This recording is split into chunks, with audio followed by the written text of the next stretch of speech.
I know it's about building relationships, and the majority of realtors are not spending much time in the office. How do we get personal with them? We started using social media a lot. I'm not sure how personal that is. Okay, social media is not necessarily that personal.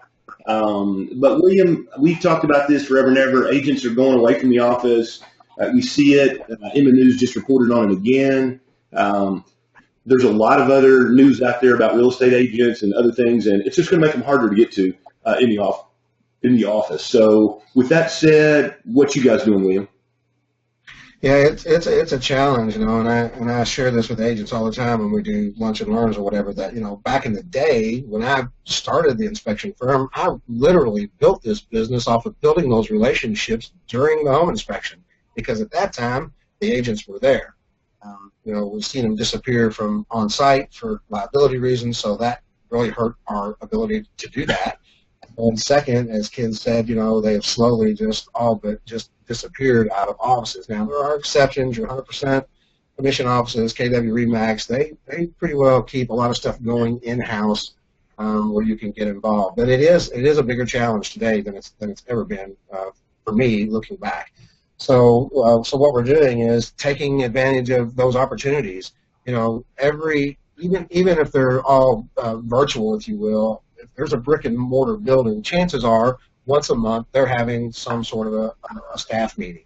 So invite yourself, sponsor it. Hey, I'd like to bring breakfast or lunch or supply the drinks or do whatever, and get your foot in the door so that you can get there in front of them. I really think that now you've got two ways, and that is getting in front of them for CE, lunch and learns, office presentations, anything you can do to get involved with what that office has, what they're involved in. Try to become a part of that. Don't just, you heard me say this before, don't just show up, pull up a chair in the corner and shut up. You have got to be a part of the event. How can you help? What can you do to help? And maybe that's, you set up a booth or whatever it might be. So try to be involved in anything social like that the office itself, even if it's just a staff meeting, that maybe you can get 5 minutes to give them something that's in it, what's in it for them for you to be there. Don't be a salesman. You can be a salesman, but do it very tactfully. So I think we're at that point. Any kind of social events that they've got that office might sponsor outside of the office itself, if it's an association event or maybe a charity event, Red Day with KW, Habitat for Humanity, any of those kind of things that you can get involved in to put yourself out there to give that presence of you physically being there with them. I think that's what we're down to. I mean, our opportunities for that continue to get more and more slim. So we have to pick up on the opportunities that we have. I actually have a competitor in my market who's been out there watching all of our videos and all this stuff, and the guy's tearing it up. He's a one-man shop, and he's coming on. I mean, I hats off to this kid. He's just following almost every thing that we've said. And he is there. If he's not inspecting, this guy is at whatever event's going on. And I'll even take that to say that open houses, broker opens. I'm not a big fan of open houses, but broker open houses are another good way to get a variety of agents that you can mingle with versus just being stuck with it's only KW or only Remax or whatever. Usually when you have these broker open houses, you'll have brokers and agents from all of the offices show up. So just look for those kind of opportunities to get involved. Charities are a great way. Almost all of these offices have something that they support. So if you can get, involved with that to get some traction off of that, because a lot of times if you get involved in one of those events and you put together a lot of pictures or nice video that you can post out there, a lot of times they'll take your information that you've supplied and repost that. So it kind of gets that circle of influence, flowing. I will tell you that on the second, there's a list of those things, and what happens is there's strategies for each one of them. Okay, so that's it. I think, Jim, if you're wanting to build relationships with agents, top producers, I would discourage you from doing the ones that don't really have any business for you. You can send out cards in direct mail. The first year in business, we did $567,000 and some change, and I never stepped foot into a real estate office ever. We did 100% of it with direct mail.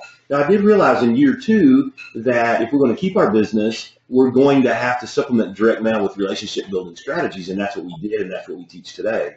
So the fact of the matter is you can build relationships and get new business agents to use you without ever personally meeting using effective direct mail. And a lot of the cards and campaigns that we've used in the past, and Coach William too, are on our Savvy Inspector Send Out Cards client or a member portal. So you can go in there and transfer the cards to your dashboard, and then you can tweak them to your company and then use them. And we use Send Out cards for birthdays, anniversaries, welcome to the team, congratulations. We use them for all kinds of things to build and sustain relationships with our agents. You can't always see them. And let's say you're calling on an office and there's 50 or 60 agents that work out of there, one or two in there, but it may or may not be your client. So you can't really say thank you. So we use thank you notes and all kinds of other things to build and sustain relationships through Send Out cards and direct mail. So that's a way I think is going to be more and more important as we move forward.